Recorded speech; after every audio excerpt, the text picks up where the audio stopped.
MD Prepper here, talking about air rifles and prepping. Most preppers are generally focused on their centerfire rifles, their semi-auto handguns, and how much 22 ammo they've got, how expensive it is and hard to find. You don't hear a lot about air rifle usage in prepping and general homesteading preparedness. You hear about it some, but not much detail. I've decided to get into a little bit more use of air rifles recently, just because 22's gotten expensive, and I'm always counting my 22 and not wanting to use it.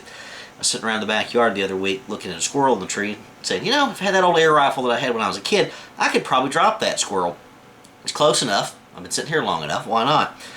Every time I go into Walmart, 22's very rarely, if ever, on the shelves, but pellets are always there, and pellet rifles always available. They've had a few rifles on clearance at my local Walmart, so last few weeks kind of a little crazy bought a few, including this one right here, which I will do a separate review on. This is the Beamen silver Kodiak with stainless steel barrels. So air rifles, I will go into all sorts of negatives and positives in separate videos, but in general they're relatively inexpensive, at least at the intro level for shooting small game and varmint control. Run you anywhere between $100 to $200 for the basic rifle kit. They tend to come with 4 magnification optic on it. One of the major complaints about these optics is the scopes are pretty cheap, but I'll go into that in another video. So far it's worked fairly well. So the firearm is relatively expensive. Ammo is readily available. This 250 round little tin cost me less than $3. This 500 round one was $5.50 maybe at Walmart. So different styles, different types of ammo for whatever your purpose is. People will say, well, this isn't as good as a 22. You're right, it's not as good as a 22. 22 is much more versatile, but I can always find ammo for this, and it costs me virtually nothing. Also, can't necessarily discharge a 22 inside city limits or in a suburbia. Most places you could probably get by with an air rifle, especially if it's a much quieter air rifle. Even if it was technically not legal, it'd be much easier to hunt and take game in your yard or around your community with an air rifle than it would be a 410 shotgun or 22 long rifle, etc. So not to worry about as over-penetration and things like that. Theoretically, you could shoot out your window of your house and kill squirrels in the backyard, and it's kind of hard for folks to determine where that round's coming from and the sound is. So they've got some very quiet options out there in the air rifle world. Let me go ahead and say, and I'll say this in other videos, is that when you first get your air rifle, it's going to have a break-in period. It gets quieter as you shoot it. This isn't the most quiet option, but I don't love in suburbia either. So when it comes to air rifles, other than the actual air rifle you're going to buy, you got 2 choices, and that's on caliber. The most popular is the 177 right here, which most of you as a kid, if you had a pellet gun, probably fired. Usually used for lighter targets, lighter game. A little flatter trajectory, a little bit more like shooting a 22 up close. Roughly 40 to 50 yard effective range, something like that. A lot of guys will brag that in the air rifle community they can shoot farther. Maybe you can. I can't, not yet. I'd say 40 yards is probably decent. So the 177 is more common.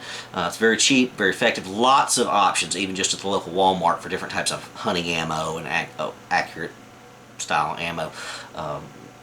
One thing I will say is that air rifles, much like 22s, are finicky.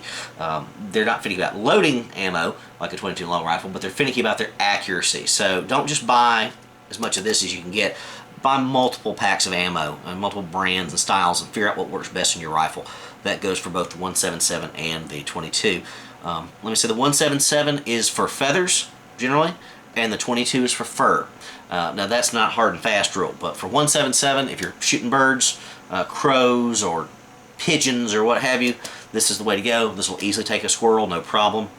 This is overall the most common, most versatile probably overall. The 22 over here is obviously a bigger bullet, or pellet should I say, and heavier. So it's better at bigger game. So if you're going to take out possums or squirrels or skunks, groundhogs, rabbits, those types of things, that's going to be your primary game, 22 is probably the way to go. Less options available for ammo just at local stores for me personally, but it's cheap, it's easy to get. Now, when I was trying to decide on a rifle, I went for this Beamen silver Kodiak for several reasons. Number one, stainless steel barrel, which is nice. Don't have to worry about rust and corrosion.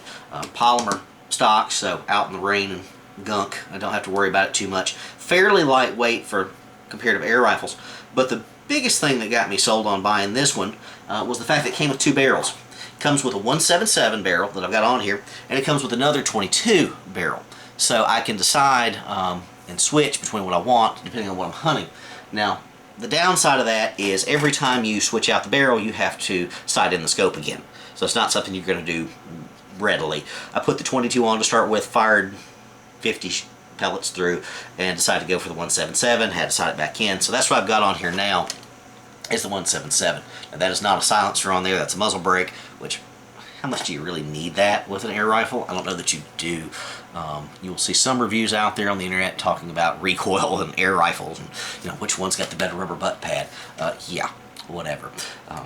It's an air rifle. It doesn't have recoil. Good for most shooters. Just about anybody can use this. Of course, you should have centerfire and rimfire weapons. You know, this would not be my first consideration for game and varmints, obviously, but it should be a consideration. You should at least have 1 air rifle in your loadout, either at your bug out location, you know, if you're bugging in, etc. It's a good idea. It's a good low-cost game getter for small game and pest control. If I've got to shoot some skunk or some possum or a squirrel that's bothersome, why waste a 22 round on that, or a 410 shell? Why not just use this? Obviously, you've got to use optics for the most part because of the range limitations. They do make some with backup, you know, open sights on them, but the problem with them is they're generally mounted right here on the barrel, because anywhere back here would not be useful, and of course up front. So that's short sight radius, relatively speaking, kind of like shooting an AK-47. I do own an air rifle with iron sights, so I haven't really got a lot of practice with that. Common considerations to upgrade the scopes. We'll talk about that in other videos. Get yourself a cleaning kit. There's a universal one by Umarex that cleans both 177s and the 22s. So it's whatever you want. I like this Beamen as a starter. I think, like I said before, it's not the quietest out there, but for me, this is a good opening.